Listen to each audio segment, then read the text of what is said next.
Welcome to Luca and Miguel. Enjoy the video.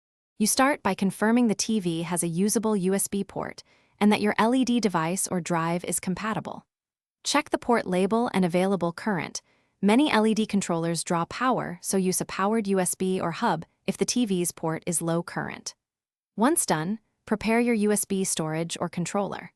Format to FAT32 or XFAT and copy media or firmware files to the root. Make sure file names meet TV length limits so the TV can read them immediately. You now plug the USB into the correct port while the TV is powered on.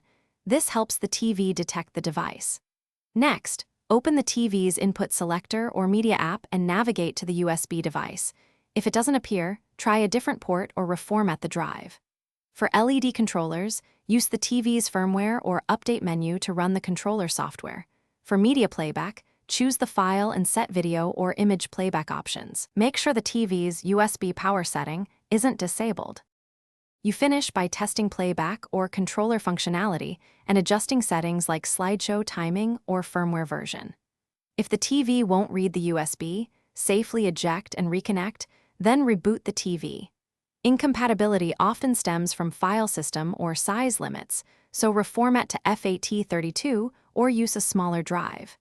If your LED controller doesn't power up, make sure you supply an external 5V source or use a powered USB hub. One quick troubleshooting tip.